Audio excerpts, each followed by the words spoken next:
E aí, gente, era nem Science aqui. No episódio de hoje, eu vou voltar com o podcast do Lex Não Scripta, né? Que é sobre, não sobre direito exatamente, mas filosofia do direito, aspectos com relação a isso. Tem várias implicações também pra economia e pra política. Tipo, sem você entender de direito, você não consegue entender direito diversas coisas relacionadas a isso. E hoje eu vou falar sobre pseudodemocracias e oligarquias, né? Você pode ver aqui na thumb do fundo. Eu tô usando uma imagem do Sócrates, né? Quando ele bebeu meio que um veneno de forma obrigada pela... E que a polícia, né? Eu poderia dizer o Estado, os políticos de Atenas. E qual que foi a causa da morte de Sócrates, né? Isso é descrito, por exemplo, no livro Memorabilia de Xenofonte e algumas das obras de Platão que focam só apenas nisso, né? Então é um fato muito bem documentado em relação a por que Sócrates foi obrigado a tomar esse veneno, né? Foi obrigado, ele foi coagido obrigatoriamente, senão iam executar ele de qualquer forma. Por que isso foi realizado? Foi porque a acusação, a, entre aspas, substância da acusação, era que ele estava pervertendo a juventude de Atenas. Sócrates teve vários discípulos, além de Platão, além de Xenofonte, além de Critias, entre muitos outros. E vários dos seus diálogos são a base de diversos aspectos, não só de filosofia, mas de política também. O livro República, por exemplo, entre outras questões. E de direito, né? O livro Leis é um dos melhores livros que o Young Sócrates, né? Que tá no livro, se não me engano. É um dos melhores livros que eu já li sobre o tema. Que fez eu me interessar também por essa questão, né? O livro Lei de Platão. E o que aconteceu foi que aconteceu isso numa democracia, né? Depois do fim da tirania dos 30, né? Que foi um período que eu vou falar em outro episódio também desse podcast, mas foi um período em que 30 pessoas, né? Tem até o nome dela certinho. 30 pessoas se envolveram como tiranos, né? Eles simplesmente dominaram Atenas e faziam o que queriam. Eliminavam quem queriam, tiravam dissidentes políticos, faziam o que queriam e obviamente criou um reino de terror em Atenas. E depois veio uma democracia de novo. Mas uma coisa que acontece é que desde a primeira democracia de Clístenes, do fim aí das leis draconianas, coisas do tipo, sempre que a gente vai ter não são democracias como um todo, mas o que é chamado de pseudo-democracias ou polities, né? Que é uma democracia, mas oligarquia. Então, seria seguro assegurar, se eu puder dizer assim, né? É fácil assegurar que nenhum governo que tentou ser democrático foi democrático de fato, além do papel. Ele pode ter sido no papel, ter sido no começo. Um exemplo claro, por exemplo, é a própria Constituição Americana, que ela é uma das bases do que alguém poderia dizer que é um Estado mínimo, inicialmente. Mas depois tiveram vários problemas em crise de poderes, né, no poder executivo, legislativo e judiciário. No caso antes da Guerra Civil Americana e durante a Guerra Civil Americana, tiveram várias questões assim que eu já falei em outros episódios, né? Mas o ponto é que você tem vários elementos oligárquicos numa democracia, né? O que é uma oligarquia? Na República, o Sócrates fala sobre essa questão, né? O que é uma oligarquia? O que é uma aristocracia? O que é uma democracia? O que é uma monarquia? Basicamente, o que você tem na oligarquia é semelhante ao que tem na plutocracia, que é quem domina são os mais ricos, né? Ou aqueles que têm mais poder político. Então, quando é dominado por aqueles que têm mais dinheiro, é chamado de plutocracia, né? Então, o governo, os que têm mais, né? Os que têm mais poder nesse sentido monetário. Quando é uma oligarquia, pode ser diversos tipos de formas de governo da maioria, da minoria, né? Da minoria mais poderosa, né? Eu tava lendo um livro que é sobre esse tema, que é se chama Os 30 Tiranos, né? Do Peter Krantz. E ele fala dessa questão de Tucídides, né? Um historiador, como ele falava contra a democracia. Ele também cita um discurso de Péricles contra a democracia. E o argumento deles, que na minha opinião é um argumento totalmente falho, né? É que a democracia não funcionaria porque eles diziam, né? Obviamente eu não concordo com isso, mas eles diziam que o próprio Péricles, né? Que como que eles vão ter um governo se não ter. Tipo, o tirano ele sabe pelo menos o que tem que fazer, mas se o povo dominar, como que vai ter ordem, né? Mas no caso isso cai por terra facilmente, né? O próprio argumento não tem sentido, né?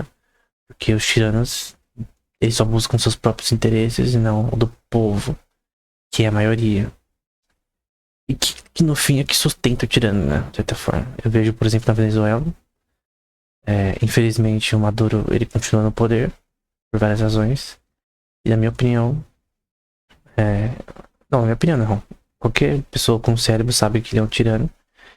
E você vê vídeos, eu vi vídeos aí do Gustavo Lázaro, por exemplo, mostrando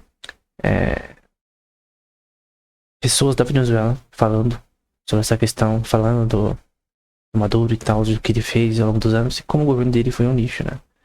Como que ele destruiu um governo financeiramente nem estável, horrível, né? Que não aproveitou das suas reservas naturais de petróleo. A Venezuela era para ser um país de alto, assim, não de alto padrão, mas um país, assim, relativamente forte, né? É um dos países que mais tem reservas de petróleo do mundo, né? Tem uma instituição privada ali que toma posse daquilo ali e o governo apenas tem algumas ações ali, mas não controle. Só que talvez algumas ações ali, sei lá, uns 15, 20% das ações, mas se é uma empresa privatizada, né? Ao invés do Estado, né? Aquele país poderia estar muito diferente, né? Porque. Ah, mas você pode falar, né? Mas só o petróleo ia ajudar nisso, né?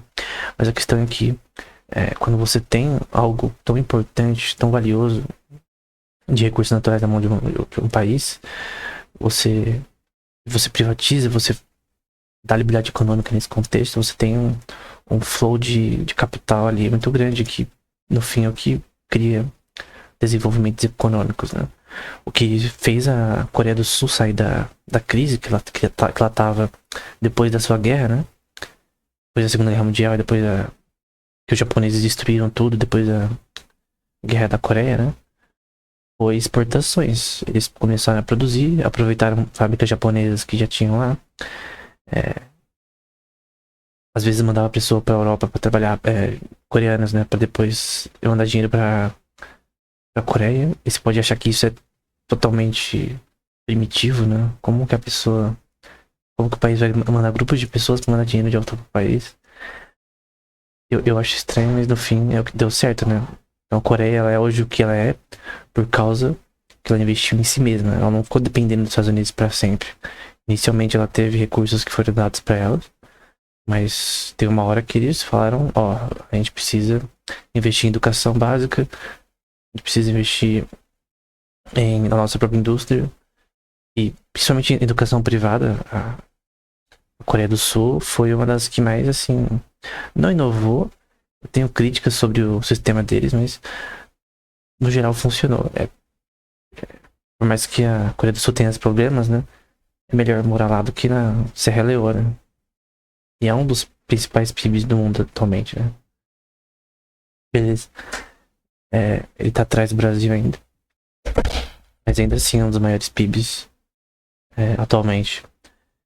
E a Seul, por exemplo, é uma capital extremamente, assim, não vou dizer tecnológica, mas vai ter várias empresas importantes ali, Samsung, coisas do tipo, né? Então, eu posso dizer que tem um grande contraste entre a economia da Coreia do Norte e da Coreia do Sul, né? A Coreia do Norte é com base em sistemas estatais, em controle, em simplesmente totalmente destruir a liberdade. Então ali não é uma democracia, por exemplo, Nem uma oligarquia. Porque uma oligarquia ainda tem um grupo dominando, né? Ainda tem uma certa liberdade. Agora, uma tirania, né? Uma ditadura da Coreia do Norte, aí o nível é de realmente o que eu quero falar aqui, né? Que é quando cessa o Estado de Direito, né? Ou em inglês, the rule of law, que eu acho até mais bonito em inglês. Então, quando a gente fala sobre democracias, a gente pode ter algo que no papel é uma democracia e na prática não é. É uma coisa que a gente pensa, porque normalmente quando a gente tem no papel uma democracia, a gente pensa que vai ser seguido, né? Então, a gente tem governos hoje que eles operam como, entre aspas, democracias, o governo do povo, mas no fim você tem vários elementos que são oligárquicos, né? O que eu já citei também em outro episódio, que provavelmente já estão cansados de saber se vocês já viram todos os episódios até agora, até o oitavo, né? É da questão sobre judicial supremacy, né? A supremacia judicial, o que é isso? É basicamente, a gente tem três poderes no governo, que é o executivo, judiciário e legislativo. E tem uma das crises, uma das piores crises em governo, né? É uma supremacia do judiciário, né? Em que o judiciário, ele tem uma força tão grande, política e na forma que ele age, que basicamente ele que manda no país. Ele pode fazer coisas e o executivo não pode fazer nada. O legislativo não pode fazer nada. O Senado, por exemplo. Porque o Senado, na minha visão, uma das suas razões da existência deles é vigiar o poder judiciário, na minha opinião. Talvez se discorde, mas eu creio que o Senado, quando o judiciário comete erros e o executivo também, é ele que tem que agir. É o poder legislativo que tem que não só criar leis, mas também por exemplo, vamos supor que a função do legislativo seja criar leis apenas. Vamos supor que elas não são seguidas. O judiciário ele não segue a Constituição, não segue as leis básicas promulgadas. E aí você fala, pô, mas a gente tá emitindo leis aqui, tem a Constituição, o judiciário diz que tá seguindo a Constituição, mas... Porque é diferente palavras e fazer. E tem vezes que o judiciário ele vai dizer que não, a gente tá sendo democrático, a gente tá fazendo atos pra impedir golpes, guerras, a gente tá impedindo uma coup de Estado aqui, um golpe de Estado. Só que no fim, você olha e você pensa, pô, eles estão falando isso, ok. Só que suas ações não mostram isso. Suas ações, na verdade, são usar certas palavras bonitas, né? Certas palavras de estamos defendendo a democracia para atacar ela. É diferente dos 30 tiranos, porque eram tiranos mesmo. As pessoas sabiam que era tirano e eles não estavam nem aí. Fizeram chamadas assim, né? No caso de Atenas, né? Na Grécia. 400 e pouco antes de Cristo. Fizeram tiranos e acabou. Aí no tempo de Platão, Sócrates. Só que o grande... E tinha vários amigos de Platão também ali. Platão, na sua sétima carta, né? Ele vai dizer que tinham amigos dele. E até um tio e um primo dentro dos 30 tiranos, né? Que eram membros, né? E até pediram para ele participar meio que desse negócio, mas ele achou muito esquisito, né? Porque ele achava que não seria virtuoso, né? Ético você participar de algo como isso, né? E essa é a razão porque muitos não entram na política, não. Porque na política, querendo ou não, hoje em dia, em diversas formas, tem pessoas honestas que talvez ganhem alguns lugares em prefeitura, em certos tipos de cargos, mas diversos cargos têm um sistema que, infelizmente, as coisas fluírem, né? A pessoa tem que ser um demagogo e, infelizmente, agir de forma desonesta, né? E que é basicamente o contrário do que a virtude política diz, né? Que é uma coisa que Sócrates fala bastante, né, no livro dele, no livro de Platão, né? Que ele fala sobre essa questão de Sócrates, esse diálogo, né, com vários sofistas, né? Como Protágoras e outros, que é o Simpósio, né? Que é o melhor livro, na minha opinião, sobre virtude de Platão. Tem outros também, Critias, enfim, mas esse é o que eu mais gosto, né? O que é chamado de arete, né? Que é virtude em grego, né? A palavra usada por eles, né? Mas o ponto é que diversos políticos não agem de de forma virtuosa, né? O que agir de uma forma virtuosa? De uma forma justa. O que é justiça, segundo Sócrates, né? Não é definida pelo mais forte, como Critias diria, por exemplo. Ela é definida... Acho que tem um diálogo na República que fala sobre isso, né? Ela é definida, segundo Sócrates, né? Agora eu vou citar ele, né? Pelo que os deuses diriam, né? Pelos que os deuses acham virtuoso, né? Ele diria. Do ponto de vista teológico, seria o que Deus acha virtuoso, segundo a Bíblia, né? Do ponto de vista moral, o que é justo é aquilo que naturalmente, pelo bom senso, é justo. Então, eu sei que, por exemplo, roubar é errado. Eu sei que usar fundos de uma pessoa indevidamente bancários é errado. Que é o caso das reservas acionárias, que a gente fala em economia. Eu sei que alguém desapropriar a propriedade de alguém indevidamente é errado. Então, tudo que é errado com relação a isso normalmente tem a ver com, até do ponto de vista legal, tem a ver com algum tipo de violência, em que alguém sofreu a violência. Não o que a pessoa pensa que é violência, mas que de forma comum é pensado como violência. Porque de repente alguém na rua, por exemplo, esbarra no outro, e a pessoa quer processar a pessoa e quer que prenda e tal, vamos supor que consegue. Aí você vai falar, pô, mas qual é a substância? Substantiae, né, em latim. Qual que é a substância desse crime, né? Aí você vai ver, não, ele esbarrou em mim. Aí, pô, mas aconteceu, você quase morreu ou algo do tipo? Não, só esbarrou. Acho que foi sem querer, na verdade. Aí o juiz vai olhar e falar, pô, mas não tem nenhuma substância legal em que você pode prender uma pessoa por esbarrar em você. Eu lembro de um amigo que falou que o primo dele foi tomar um sorvete e uma pessoa esbarrou nele e fez ele sujar a camisa de sorvete, né? E o cara, o primo dele obrigou o cara, ele era meio bravo, né? A pagar o de sorvete pra ele. O cara pagou, né? Tudo bem, eu acho que é totalmente normal. É um resolvimento disso peer-to-peer, né? Você resolve com a pessoa, né? Tete a tete. Só que quando é um crime mais grave, né? Você precisa de um terceiro pra resolver esse tipo de crime, né? Então, por exemplo, você faz um conserto no seu carro, só que você paga, né? Paga o peça e tudo e não volta ao normal. Aí você vai de novo, não volta ao normal, não volta ao normal, não volta ao normal, até que você pensa, pô, eu paguei tudo isso e não voltou ao normal.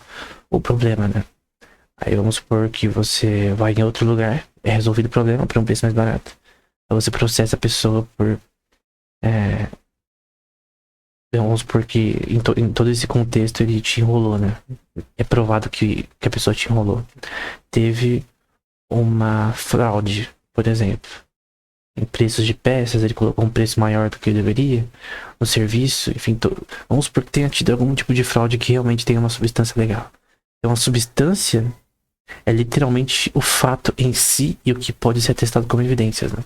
Então a substância do processo legal constitui todos os fatos que constituem uma massa, entre aspas, né? Na sua imaginação aqui, em que o crime, a fraude, o que foi realizado toma forma, né? E essa forma, juridicamente, você tem que mostrar ela pro juiz e ver qual é a pena, né? Qual é a consequência de alguém cometer aquele ato, né? Obviamente a pena, ela é relacionada, aqui Aristóteles falando, política, é relacionada à proporção do delito, né? Então a proporção da substância do delito, ela que decide a pena. Então se alguém esbarrou em você e derrubou sorvete na sua camisa, foi sem querer, foi uma proporção de delito que é pequena. Provavelmente não vai dar nada. Agora, se alguém atropelar outra pessoa sem querer e falar desculpa, não vai dar certo a desculpa, né? Vamos supor que quebrou uma perna, enfim, coisa do tipo. A pessoa vai ser processada legalmente. Porque não tem como resolver de pessoa para pessoa. E esse resolvimento, ele vai tentar buscar a justiça em talvez uma indenização ou talvez outras questões. Eu creio que indenização é uma coisa muito interessante, porque na Bíblia, por exemplo, na lei judaica, a pessoa que roubava tinha que restituir, acho que o dobro pra quem foi roubado, né? E era meio que uma lei draconiana em certos aspectos, mas na minha opinião era uma lei justa, porque o crime que a pessoa fazia era proporcionalmente igual. Então se uma pessoa, por exemplo, matasse alguém e foi provado que foi por um roubo ou crime, foi um crime em que não teve nenhuma tipo de defesa, autodefesa, né? Foi um crime em si. E aí é um homicídio, no caso, né? Aí, no caso, a pessoa ela vai ser processada. E se for provado, né, vai ter os argumentos, vai ter o devido processo legal na lei judaica. Vão ter testemunhas, normalmente 2 ou mais. Vão ter, normalmente, quando a gente lê Talmud e outros recursos judaicos, né? Normalmente eles também chamavam testemunhas para verificar as testemunhas primárias, né? Então tinha testemunhas primárias e secundárias. E no fim vai se estabelecer, dentro da lei judaica, que no caso eles vão analisar a Torá, né? Beleza, o que a lei judaica diz de alguém que comete esse crime, né? Bom, tá aqui, ó, nessa passagem de Deuteronômio, Levítico, não importa, Êxodo, que eles repetem, né? Deuteronômio, por exemplo, é a repetição da lei, o nome, com relação ao grego. E aí, basicamente, a pena é a morte. Tinha a pena pra quem, por exemplo, se alguém, na lei judaica, se alguém, por exemplo, se jogasse um machado, tava lá cortando a árvore e tal, e sem querer acertasse alguém e essa pessoa falecesse, aí ele poderia fugir pra uma cidade, teriam cidades designadas, né, pra pessoa fugir, pra que a pessoa que tinha cometido o delito sem dolo meio que se refugiasse da pessoa que queria cumprir a justiça, né, porque obviamente, por mais que foi sem querer e tal, não houve dolo, né, não houve intenção, a mens rea, né, de fazer esse ato, ainda assim, alguém tem que pagar pela pena que uma vida foi tirada, né. De repente poderia ter sido uma criança, enfim. No caso da lei judaica, tinha essa cidade de refúgio, né. Mas caso fosse provado que não foi acidental, aí no caso, teria que trazer testemunhas, devia trazer dados, né, pra criar a reconstrução da substância, porque a substância em si, ela existe, é a verdade, né? A verdade, ela é uma coisa unilateral. Então, o cara fez por querer ou sem querer. Houve dolo ou não. A questão é, o objetivo do jurista, do advogado, né? É trazer as provas e tentar apresentar elas. Talvez ele possa também ludibriar o júri, né? E o juiz mostrando provas falsas e coisas do tipo. E tem também ter questões associadas a isso, né? Que obviamente você não pode fazer isso. Embora tenha várias formas de você burlar a lei usando ela mesma. Enfim, é basicamente isso, né? Quando você tem uma pseudodemocracia que tem problemas, você vai ter alguns pontos que eu anotei aqui. Tem vários livros sobre essa questão, né? Por exemplo, o do John Stuart Mill, On Liberty, é um livro muito bom, né? Mas eu vou dizer os principais, né? Primeiro, sem essas coisas, o Estado vira uma ditadura ou alguma coisa do tipo, né? Liberdade de expressão, direito a habeas corpus, estabilidade da Constituição, o devido processo legal, não ter torturas, isso tem que ser proibido, que acho que a lei 8ª americana, a emenda 8ª americana. Liberdade de propriedade, né, que é private property, que é propriedade privada. Liberdade comercial, e sem taxações elevadas demais ao ponto de os negócios serem destituídos, né?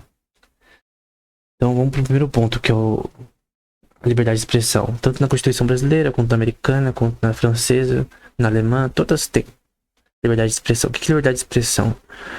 Não é o que... Assim, quando você tem um conceito, uma palavra, um conceito, você tem um legado histórico dessa palavra. Então essa palavra não nasceu numa bolha que explodiu agora e veio pra cá. Então a gente tem que entender essa palavra no seu contexto histórico e no seu contexto moral. Porque o conceito de moralidade humana não tem mudanças.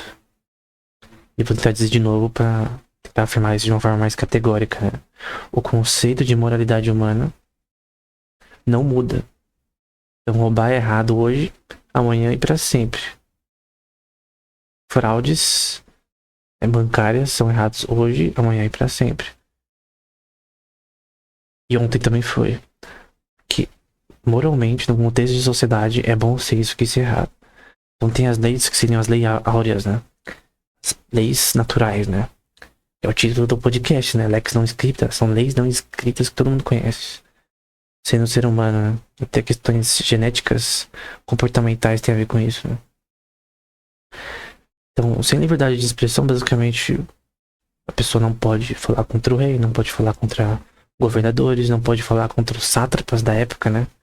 A Pérsia, a Babilônia, não pode falar contra ninguém. E numa democracia, isso não faz sentido, né? Como que você não pode falar mal do governante se ele cometeu um erro? Porque ele é um ser humano também. E não, o governante não é um ser divino, é igual a você. Ele foi eleito pelo povo, tudo bem, mas isso não dá direito dele ser imune a represália, né? Então, se eu disser que tal ministro fez algo que eu discordo, que eu acho errado, e ele tentar me prender por conta disso, quer dizer que a liberdade de expressão foi retirada. Aí as pessoas usam o argumento que a liberdade de expressão não significa liberdade total, né? Que, por exemplo, se alguém caluniar, vocês têm o direito de processar. E realmente, o problema é quando um governo ele quer cercear a liberdade de expressão através de uma forma total de coerciva e abusiva de por exemplo, fecharam um certo rede social recentemente. Na minha opinião, foi o começo de uma ditadura, né? Porque você basicamente tá como naquela rede social todo mundo falava mal contra políticos, né? Aquela rede social era muito forte em política, né? E o povo ia lá e falava que literalmente que é democracia, né? A democracia não é o povo ter voz, o povo dominar. Então, se o povo, em sua maioria, ou grande parte, né, vão pra uma rede social e falam o que pensam sobre o ministro, como que isso não é democrático? Isso na verdade é o epítome da democracia, onde todos têm voz. Então as redes sociais, a internet, é basicamente um lugar onde todo mundo tem voz. E quando alguém tira isso, é basicamente cercear a liberdade. Você tem o fim da liberdade de expressão. Pode riscar a Constituição e acabou a liberdade de expressão, pode também queimar a Constituição, porque o resto é lixo. Se você não tem a base, o resto é lixo. E liberdade de expressão é uma das bases da liberdade de ser humano numa democracia. Então, se você tira isso, pode riscar. Tira o judiciário do poder, porque não é mais. Não, mas o judiciário não consegue interpretar o termo mais básico de liberdade de expressão. Então, ou a gente declara eles analfabetos, ou tem algum problema. Se eles forem analfabetos é melhor, né? Se eles forem analfabetos funcionais, vamos supor que a gente faça o argumento, traga a substância para dizer que, na verdade, eles são analfabetos funcionais, eles não sabem interpretar textos, eles aprenderam tudo errado, eles não sabem o que é a intenção do autor, eles não sabem historicamente o que significa liberdade de expressão, eles não sabem nada relacionado ao conceito mais básico da sociedade humana. Então, basicamente, é só a gente demitir eles. Essa é a primeira opção. A segunda opção é que eles estão fazendo isso exatamente porque eles querem ter um controle político por certas razões que a gente desconhece ou que a gente conhece. São duas opções. Mas uma coisa é certa, quando a liberdade de expressão acaba, você tem problemas. Que é a primeira emenda americana.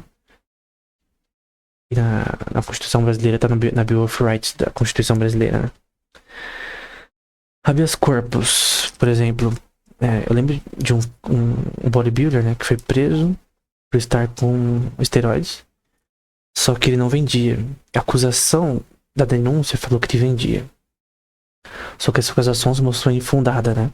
Só que ele foi preso e ficou lá um mês, 30 dias, aproximadamente, sem direito de resposta, sem o devido processo por trás disso, né? Porque duas coisas são importantes: o processo legal e a substância.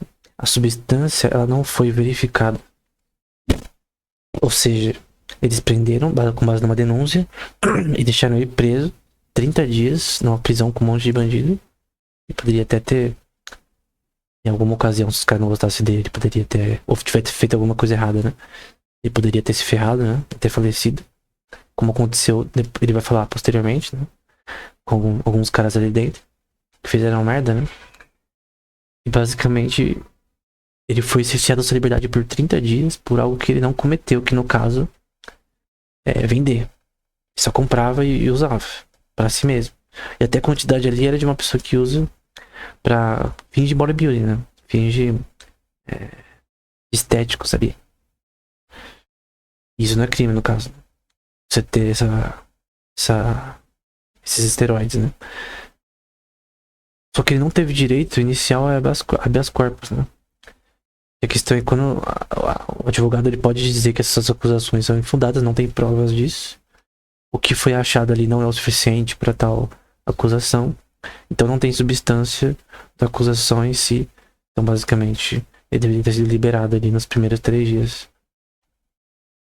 Ele foi preso na prisão mesmo. Foi preso. Não ficou numa cela ali da delegacia, né? Foi pra prisão mesmo. E na minha opinião, e não aconteceu nada, né? Na minha opinião, foi algo assim, totalmente errado, né? Então, a questão é que quando você não tem habeas corpus, você tem prisões que são injustas e que a pessoa vai ficar presa por um tempo e que só vai ser solta bem depois. Isso é injusto. Isso daqui é basicamente uma violação da Quinta Emenda, por exemplo, dos Estados Unidos. No Brasil a gente também tem essa questão da Bill of Rights. Então, o habeas corpus é um direito inviolável, né?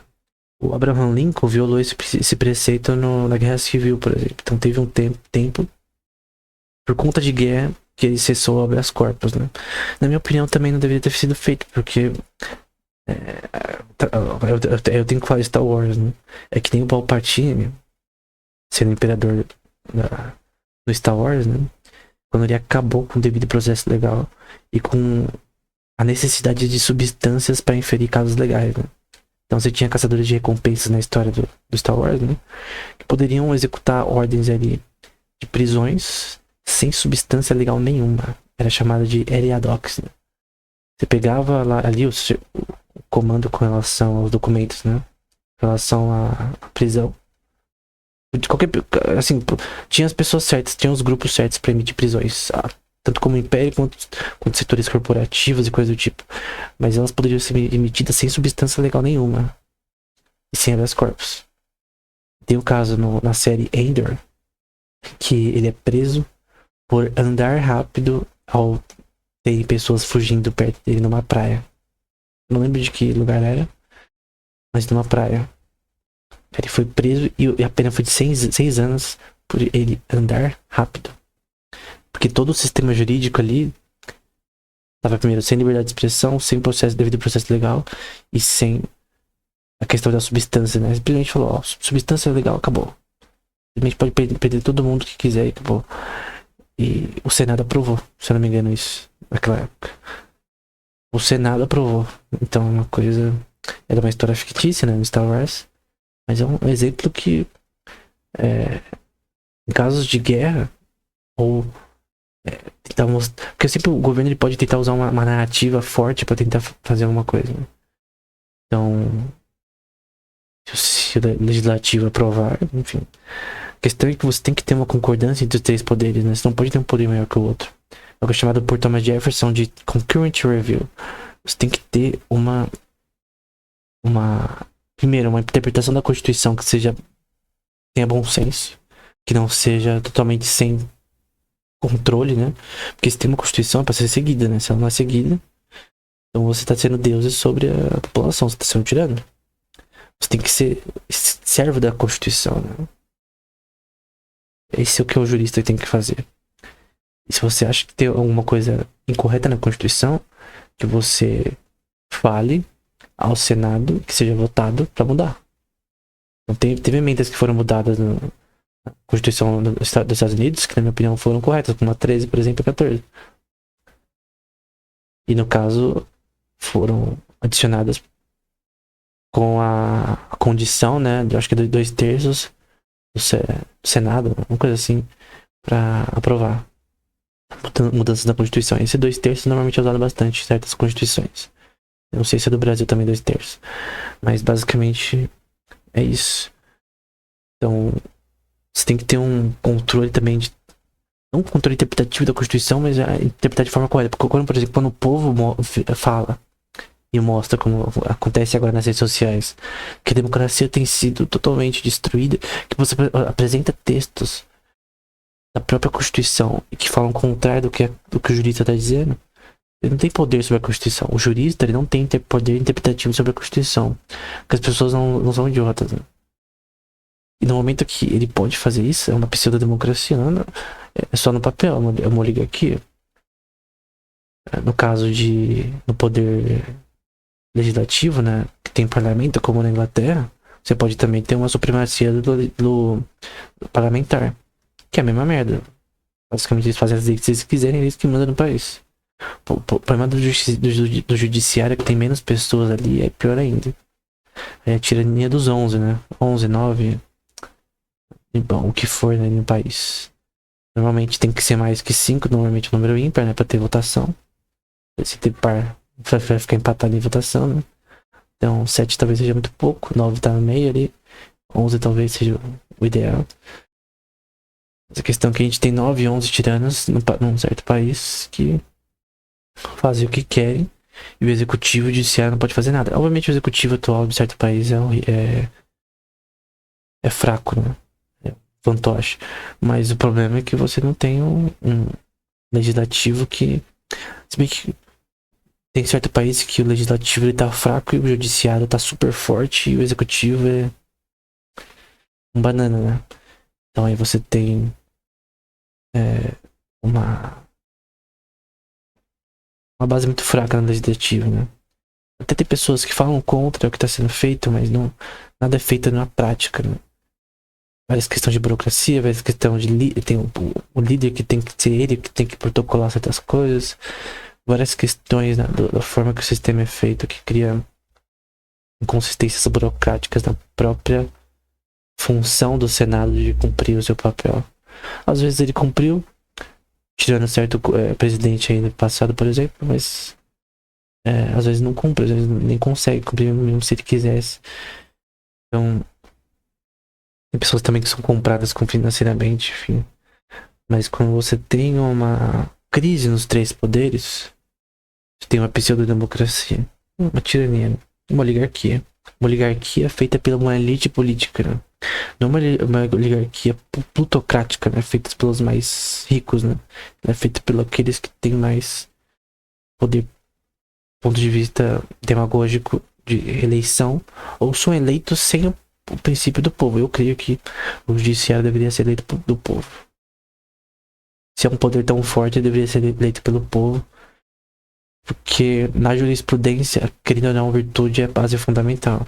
Você pode ter o melhor jurista do mundo, se ele for um juiz iníquo, né? Tem uma passagem bíblica que Jesus fala sobre o juiz iníquo, né?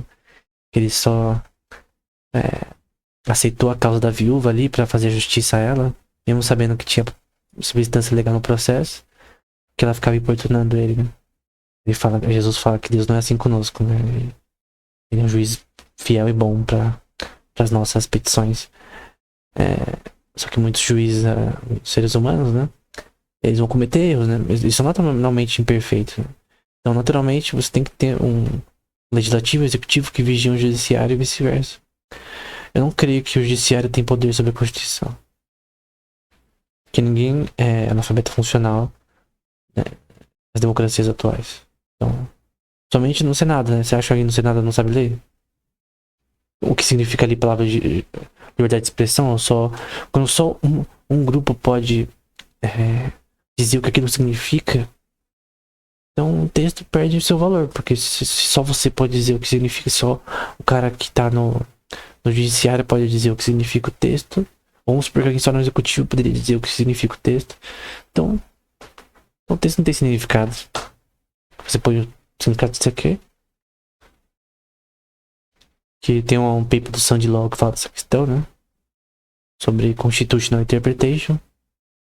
Então a gente tem que valorizar muito a intenção do autor, porque essa é a base da liberdade de uma sociedade. Manter a interpretação do autor, interpretação não, da intenção do autor no texto. Quando você mantém a intenção do autor no texto, aí judiciário, executivo, legislativo é obrigado a acatar a Constituição. Quer mudar? Tem alguma coisa errada? Então vai ter que ser aprovado no Senado, dois terços ali, enfim. Tem que ter o devido processo legal, né? Então tem casos de certo país, por exemplo, que isso acabou. Você tem prisões que são feitas, fechamentos de contas que são feitas, de redes sociais e tudo que for, sem o devido processo legal, sem substância com substância que foi alterada ou fabricada, né? Então, é o fim do estado do rule of law. Ah, mas tal pessoas tentaram fazer um golpe de estado, tentaram fazer alguma coisa. Cadê a prova? Aí o que tem provas de pessoas que só estavam lá porque era um protesto. Ah, mas eles atacaram tal órgão do público, mas desarmado? Não tinha nenhuma bazuca, um helicóptero com metralhadora. Estavam só com celulares e bandeira, né? Não faz sentido. Não tem lógica, né? Tem que ser muito burro pra acreditar nisso, na verdade. Então, outro problema é da propriedade privada, né? O que é direito à propriedade privada? Tem até leis romanas, até termos em latim, que são especificamente com relação à propriedade pública, né? Então, na lei romana, tinha uma definição do que seria o que é propriedade que é do governo em si, que é público. E tinha um termo específico para isso, né? E hoje também a gente sabe, por exemplo, que ruas são públicas. Então, você não pode, no meio da rua, construir uma casa sem autorização do governo. Por quê? Porque a rua não é sua, é de todos. Numa democracia, tecnicamente, é do povo. Na verdade, é do governo. Aqueles que foram eleitos, né? Pelo povo, né? Então, tecnicamente, ela é do governo, né? Ao mesmo tempo, não é de ninguém, né? De certa forma. Tem até um livro chamado Roman Law, do Ditlev Tan, que eu até publiquei aqui na minha página do Instagram. E ele fala sobre essa questão do direito legal romano, né? Várias questões aí com relação a isso, né?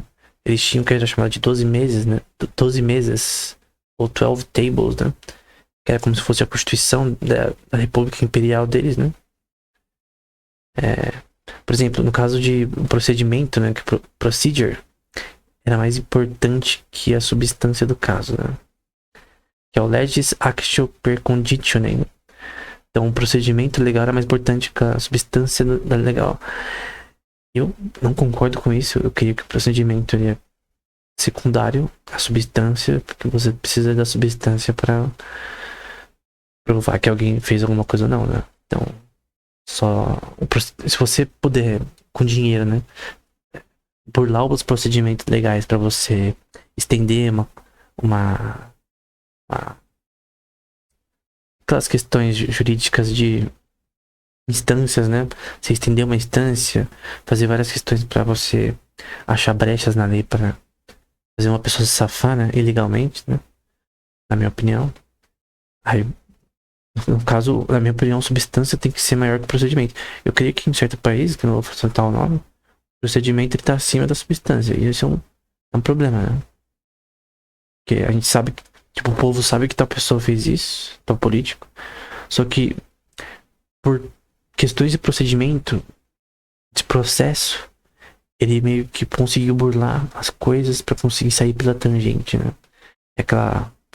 Esse de sair pela tangente vindo Padrinhos Mágicos, né? Aquele episódio lá do filme do Flap Bob e tal, que tinha uma cláusula ali pequena na lei, né? Nas letras miúdas, que você tinha que ler com uma lupa, né? Também é um crime, né? Se tem um contrato um texto assim, pequeno, que dá pra ver. Tem que estar tudo legível, né? No caso, quando você tem uma substância, né, substantivo law, que é chamada, né? Que é abaixo do procedimento, você pode ter problemas, né? Vamos, bom, quando Cícero, por mais que ele fosse um bom orador, né? Talvez os maiores oradores ali, advogados ali de Roma. Se Cícero conseguiu salvar o cara que esteve envolvido, e a gente sabe disso, com a eliminação do César, de Augusto César, imperador romano, e conseguiu se safar pela defesa de Cícero, então realmente o procedimento era maior que a substância, né? Talvez. Né? Já também temos, por exemplo, como Cautio Damni Infectio, que era para proteger propriedades de construções que ultrapassavam a propriedade de outros, né? Ou Locatio Conductio, que era usado para contratos de objetos e serviços, enfim, entre outros termos, né? Mas tinha um termo específico, por exemplo, para bens públicos, né? Então a rua é pública. Por que a rua é pública? Porque ela é do governo, né? Ela não é de ninguém, né? Tem conceito de anarquia. De anarquia não, né? Como se diz? De anarcocapitalismo, né? Que a rua seria privada, né? Tem ruas que são privadas, né? Tem aqueles condomínios. Condomínio tem ruas privadas, né? Porque não é qualquer pessoa que entra ali. Mas a questão é que ponto que por mais que o governo tenha um certo conceito de propriedade, eu acho que isso é normal. Então, por exemplo, a sede de Brasília é do governo, é uma propriedade do governo. Você não tem como privatizar a sede do governo. A Casa Branca, vamos privatizar a Casa Branca. Não tem sentido, gente. Tem coisas que tem que ser do governo. Na minha opinião, ruas tem que ser do governo. Tem praias que são públicas, tem praias que são privadas. A praia é do governo? Tecnicamente, o governo que manda na praia, né? Se ele quiser fazer certas coisas, ele que manda. Na pública, né? Na privada, não. Na privada você tem que comprar e você vai ter que pagar imposto, né? Porque tecnicamente, a casa que você comprou não é sua. Ela é do governo. Se não pagar imposto, eles te ferram. Caso tenha imposto, no caso do país. Tem países que não tem. Tem alguns da Europa ali que não tem imposto territorial, né? No Brasil, IPTU. Então, se você não pagar imposto, vão tomar. Então, tecnicamente não é sua. Se a gente pegar aqui questão do poder de taxar, né? Que é o poder que o governo tem. Tem até a história da jurisprudência americana que tem a ver com isso, né? O poder de taxar é o poder para destruir. Então, se o governo tem poder para destruir a questão da propriedade, caso você não pague o imposto, então não é sua, é do governo. Então, por mais que ele não pode tomar sem o devido processo legal, ele não pode desapropriar de você para reconstruir uma ponte, ou seja o que for, uma avenida, um metrô, sem te pagar o devido o preço relacionado à casa. Embora o governo pode sair pela tangente aí e pagar menos do que poderia, né? Tem até um curso que eu fiz do Coursera, né? Sobre Constitutional Interpretation, né? Da Constituição Americana. Até da Universidade de Princeton, né? É um curso muito bom. Eu vou deixar na descrição caso alguém queira dar uma olhada. E tem duas partes no caso, né? O professor também é muito bom na explicação.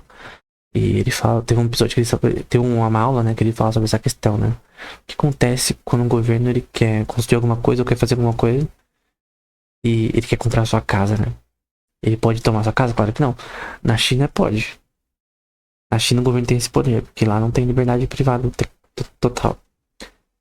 Então quando o governo ele pode desapropriar a sua casa de alguma forma ilegítima, né? Até por exemplo, vamos supor que você não quer vender, mas o governo te obriga. Ele pode recorrer para fazer várias coisas para fazer que a casa seja vendida. Isso acontece. Tem até desenho, até o Bob Esponja já fez isso daí. Já. É construir uma ponte, uma rua. O Plankton construiu uma rua. Que o caminho da avenida, né? Era bem da Expressa, né? Era bem no Siri Cascudo. pra destruir o Cid Cascudo, né? Mas tem a questão de quem é o Cid Cascudo, né? Quem tem a propriedade sobre aquele restaurante. É a feita do biquíni, né? É o Senhor Netuno, né? No caso, que era o rei dos mares ali na história do Bob Esponja. Ou era o seu Siriguejo, né? Do ponto de vista da propriedade de John Locke, quem construiu, né? Quem misturou o seu trabalho com a terra foi o seu Siriguejo, né? Então, Cid Cascudo é a propriedade dele, não do governo. O governo não misturou o seu trabalho com a terra. Foi ele que foi lá e construiu e tal. Então a propriedade é do Siriguejo. Tendo o governo em vista, ele pode cobrar imposto dessa propriedade. Até porque, por exemplo, se alguém, por exemplo, cometeu um crime dentro dessa propriedade, um Cid Cascudo, quem que o Siriguejo vai recorrer? É a polícia, que é uma entidade do governo. E ele vai recorrer à jurisprudência, a parte legal do governo. Então, tecnicamente, por mais que alguém poderia dizer que é injusto, imposto territorial, tem uma base, sim, também, pra ele ser cobrado, né? Tendo em vista que eu acredito em Romanos 13, né? Que o Estado, ele é necessário. Embora tenha que ser o mínimo, né? Apenas. Na minha visão minarquista. Leve, né? Enfim. Então, a questão é que o governo não pode fazer o que ele quer. Como ele quer. Principalmente numa democracia. Quando era uma monarquia. Até o rei não podia fazer o que ele quiser. Quando a gente vê, por exemplo, o rei Dário. O rei Ciro. O rei Ataxerxes, né? Ataxerxes era irmão de Ciro, parece, né? Eles não se davam tão bem. Mas você tinha uma questão de, por exemplo, tinha leis que não podiam ser revogadas, né? Com um anel real, com escrito real, com selo real, não poderiam ser revogadas nem pelo rei. Então, quando Daniel é jogado na Cova dos Leões, aquela lei que fez ele ser preso com a substância legal, ok, mas obviamente foi injusto, que ele não fez nada de errado, do ponto de vista de lei natural, né? Que ele só estava orando ao seu Deus, o que, do ponto de vista teológico, é o certo a se fazer. É a única coisa certa da existência a se fazer. Eu estava fazendo o que o realmente dono de todo o universo se agrada e vai lá o senhor terreno e destrói isso, né? Mas no caso, o rei não poderia ir contra essa lei, né? Então, até na monarquia ele não tinha poder total, né? Senão aconteceu com Augusto César, né? Então, é basicamente isso. Também tinha um termo na jurisprudência romana, né? Até você tem um artigo que é o Fundamental Concepts of Roman Law, do Max Hadin, né? Em 1923, que vai falar sobre o termo cognitio, né? Que seria um processo de um caso sendo julgado pelo magistrado com uma coisa chamada imperium em mãos, né? Trazendo os fatos como forma de entender e julgar justamente o que você pode conhecer do processo legal civil em si, que era legis actio, né? Esse império era um poder imutável de alguém que tem um ofício por toda a vida, como o rex, que é o rei, os pretores e cônsules na hierarquia do que seria o judiciário romano, né? Então, esse poder imutável de império realmente não era... Você pode até ver na Constituição de Cícero, né? Que ele cita em um dos seus livros, que tinha essa questão de tempo de cargo no cargos públicos, né? Não poderia ser um senador para sempre. Tinha questão de idade, coisa do tipo. Mas tinha todo um conceito por trás da jurisprudência que obviamente favorecia quem estava no poder, né? Mas que se a gente pegar toda a estrutura legal romana e a estrutura atual, tem semelhanças, né? Quando a gente olha para o que é visto como propriedade privada, você não tem como desapropriar ela sem destruir a liberdade. da população, de empresas e destruir a si mesmo do ponto de vista de liberdade, né? Se a liberdade de expressão é uma coisa importante, liberdade de você ter o que você ganhou justamente também é, né? Quando o Collor, ele congelou e destruiu tecnicamente o dinheiro do povo sem seu consentimento, questões de resolver inflação e blá blá blá, foi basicamente um cerceamento da liberdade. Até Rothbard cita ele. O Rothbard cita o Collor. Então, o Rothbard cita o Brasil poucas vezes, mas quando ele cita é o Collor. Então, é triste, né? É logo um evento tão terrível. Foi congelamento ali de recursos do povo, né? Tinha razão pra fazer isso? Não. Porque você tá pegando a propriedade privada que tá na Constituição. Quando a gente fala liberdade, contra a Constituição, a gente tem direito à liberdade, propriedade. Tá incluído nesse propriedade a liberdade comercial e propriedade privada. E liberdade contratual também. Essa é a minha visão, essa é a minha interpretação de liberdade e propriedade. Que tem um caso legal que eu já falei em outro episódio, né? Não lembro exatamente o nome. Que é exatamente sobre isso. Que é o argumento do cara que tinha uma padaria, né? Que nos Estados Unidos, ontem, muito tempo atrás, acho que uns mais de 100 anos, em que ele tinha uma liberdade ali de contratar pessoas a certo horário. Tinha os termos de contratuais com as pessoas que ele contratava. E teve um caso legal em que o governo queria meio que não permitir essa liberdade contratual de ele poder escolher o tempo que a pessoa ia trabalhar. Que tinha ter um limite, né?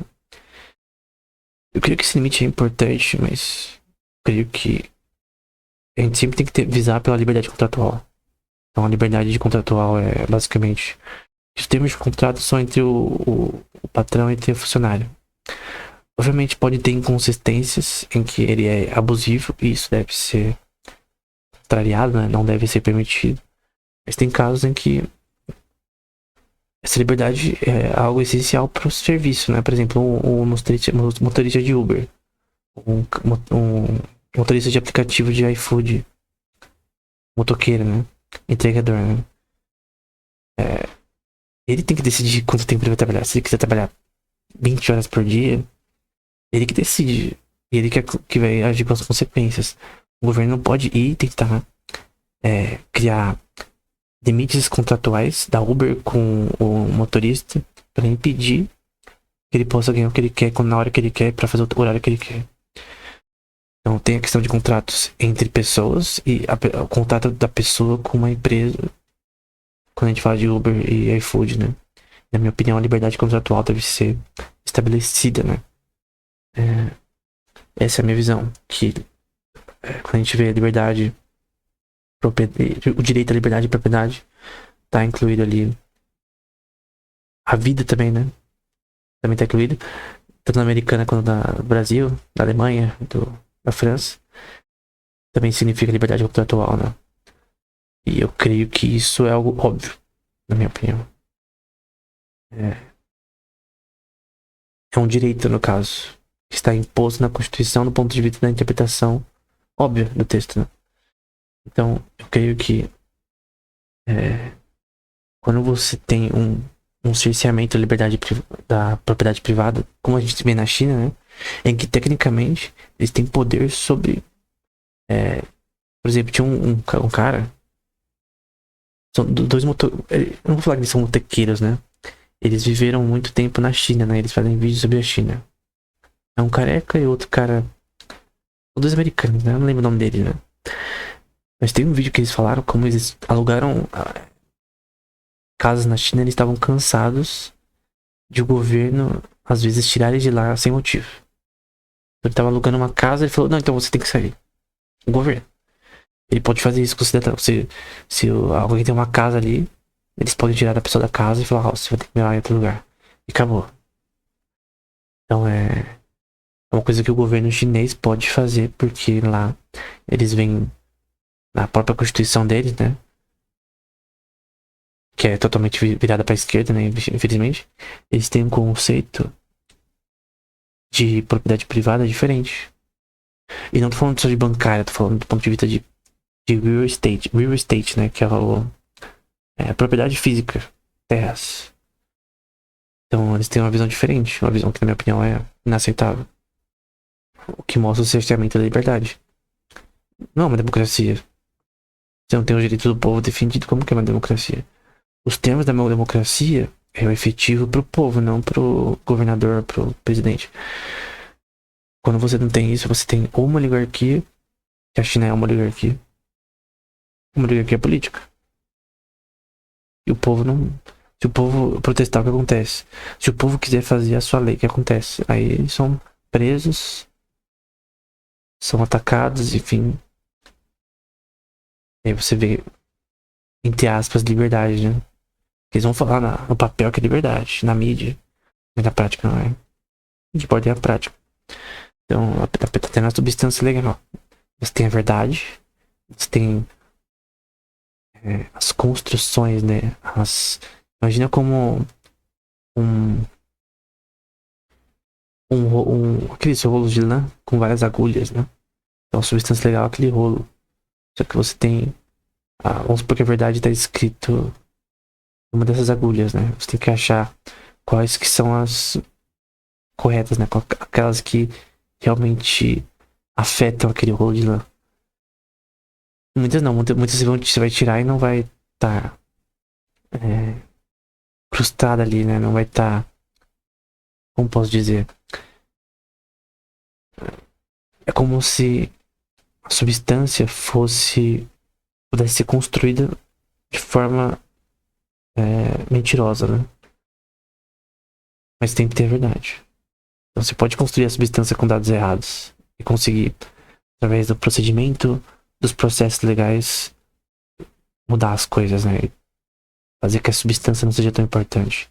Todo mundo sabe que aquele cara é criminoso, mas ele vai sair da cadeia por conta de questões processuais, legais. E o advogado ama, né? Tentar burlar o sistema, né?